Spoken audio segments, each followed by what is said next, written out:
샬롬. 1세기 당시 초대교회를 위협했던 이단 중에 영지주의라는 사상이 있었습니다. 영적인 것은 선한 것이고 눈에 보이는 실체, 육적인 것은 악하다. 영과 육을 분리하는 사상이었습니다.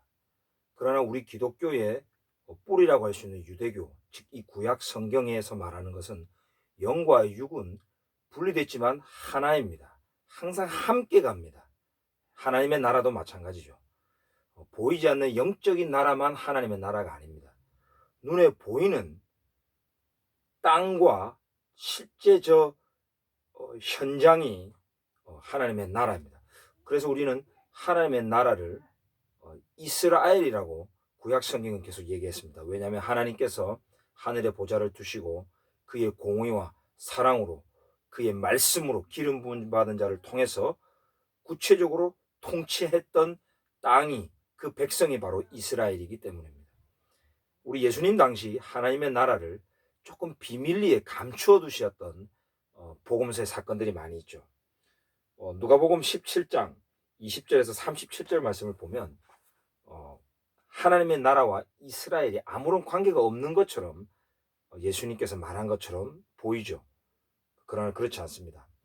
그래서 우리는 하나님의 나라의 비밀을 이스라엘과 연관해서 볼 필요가 있습니다. 한번 살펴보죠. 누가복음 17장 20절에 바리새인들이 하나님의 나라가 어느 때에 임하나이까 물었습니다. 바리새인들 유대교의 종교 지도자들이죠.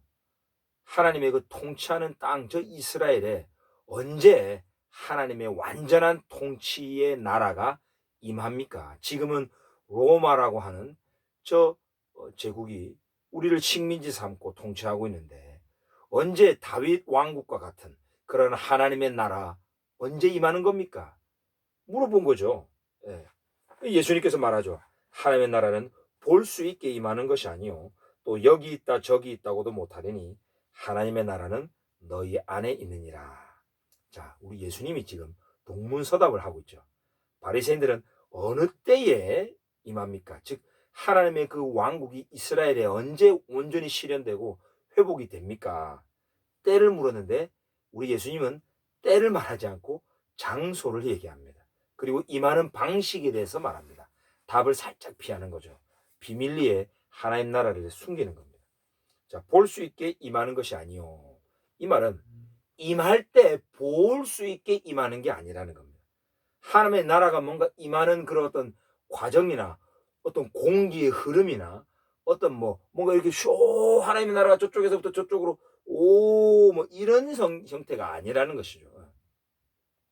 여기 있다 저기 있다고도 못하느니 하나님의 나라는 너희 안에 있느니라. 자, 우리가 여기서 너희 안에 있느니라 할 때 이 안에를 헬라어로 n이라고 합니다. 이거는 영어의 in, 안에라는 뜻이죠. 근데 여기에서 헬라어 원문에서는 엔토스라는 단어가 쓰였습니다. 이것은 in, 안에라는 뜻보다도 in the midst of 또는 among, 물론 너희 속에라는 뜻도 있겠죠. 하지만 이 엔토스라는 전치사는 좀 더 그 가운데, 좀 더 공간적인 개념입니다. 그러니까 바리새인들과 예수님 그 사이, 그 안에 지금 하나님의 통치가 지금 실현되고 있다는 것입니다.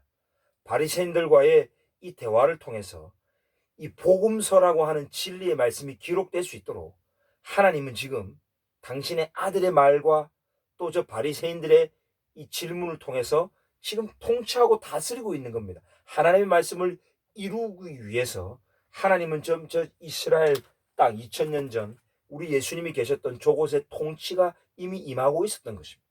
그래서 하나님의 나라는 너희 가운데 있다라고 말씀하시는 거죠.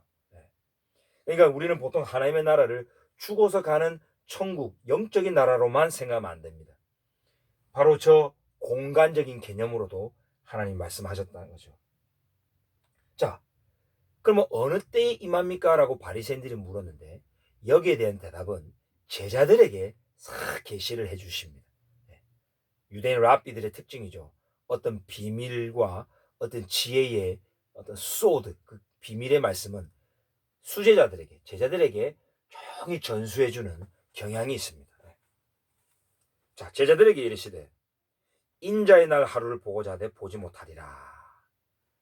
우리 예수님은 인자의 날 또는 인자가 나타나는 날, 바로 그때가 하나님의 나라가 저 이스라엘에 그리고 온 세계에 온전히 임하는 날이다라고 인자의 날이라는 표현을 씁니다. 그리고 노아의 때와 롯의 때와 같을 것이다. 대지구적인 재앙이 동반된다는 것이죠. 자, 그러면서 제자들이 또 물어봅니다. 주여 어디 오니까? 한 번 더 구체적으로 그 위치를 물어보죠. 뭐 둘 중에 한 명은 데려감을 당하고 한 명은 버리둠을 당한다고 하는데 이 어디로 이런 일들이 벌어지냐는 거죠.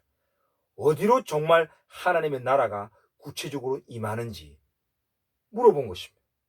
그때 우리 예수님께서 죽어 믿는 곳에는 독수리가 모이느니라 라는 아주 애매모호한 말씀으로 탁 던지고 말씀을 맺어 버리셨습니다.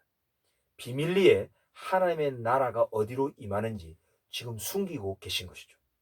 자, 여러분, 성경은 성경으로 푸는 것이 가장 정확할 것입니다. 왜냐하면 성령 하나님께서 이 66권을 다 감동하여 기록하셨기 때문이죠. 여러분, 이 죽음, 즉 시체가 있는 곳에는 독수리가 모인다라는 표현을 여러분 성경에서 보신 적 있습니까? 저는 욥기 39장을 읽다가 깜짝 놀랐습니다. 욥기 39장 30절에 이렇게 말합니다. 그 새끼들도 피를 빠나니 시체가 있는 곳에는 독수리가 있느니라. 거의 같은 표현이죠.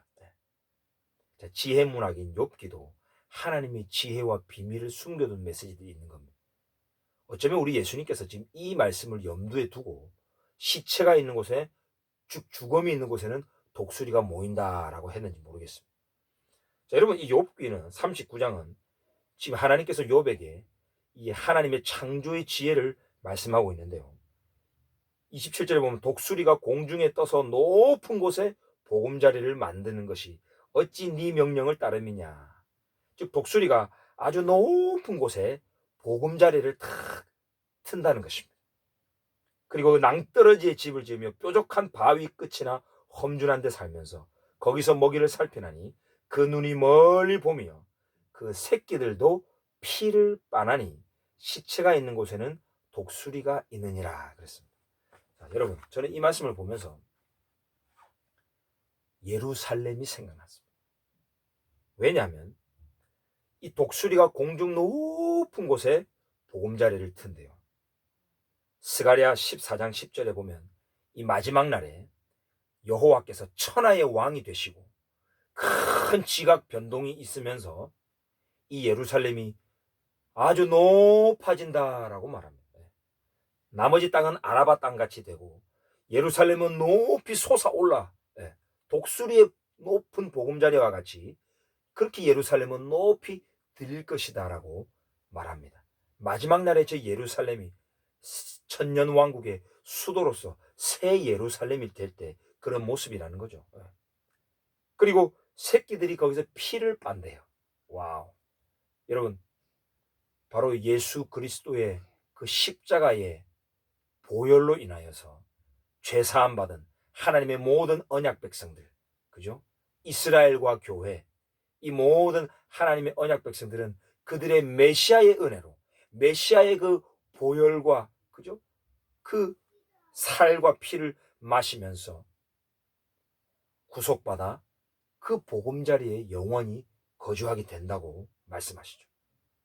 그러니까 뭔가 이 피를 빠는 것도 예루살렘과 관련이 있습니다. 우리 예수님께서 예루살렘에서 십자가에서 피 흘려 죽으셨잖아요. 그 당시 1세기 당시 많은 유대인들이 로마 제국에 항거하면서 십자가에 많이 달려 죽었다라고 하죠. 그때 이 십자가 사형틀은 피와 물을 다 쏟으면서 바짝바짝 말라 죽는 그런 사형틀이었다고 합니다. 특별히 어떤 시체는 막 일주일 가기도 하고요. 빨리 죽지 않아서. 그러니까 사람이 서서히 죽어가니까 독수리들이 모여들었대요. 독수리들이 십자가에 모여가지고 그 죽어가는 죄수들을 쪼아먹기도 하고 독수리가 모이는 곳이란. 그러니까 여러분, 이 예루살렘이 높이 솟은 모습, 그리고 피를 흘려 죽어가는 그 십자가의 그 모든 모습, 다 예루살렘을 상징하죠. 그러니 죽음 있는 곳에는 독수리가 모이느니라. 우리 예수님은 예루살렘을 뭔가 비밀리에 싹 감추면서 이렇게 표현하신 게 아닌가 생각합니다. 여러분, 하나님의 나라는 영적인 나라, 우리 마음 안에, 또 우리가 죽어서 영원히 가는 저 천국도 하나님의 나라지만, 마지막 날 온 세상을 만물을 새롭게 하실 때 그 하나님의 나라의 수도는 바로 예루살렘이라는 것이죠. 그래서 우리 예수님은 승천하시면서 예루살렘에서 승천하시면서 너희가 본 모습 그대로 내가 다시 오리라 말씀하신 겁니다. 하나님의 나라와 이스라엘을 떼어서 생각할 수 없는 이유가 바로 그것이죠.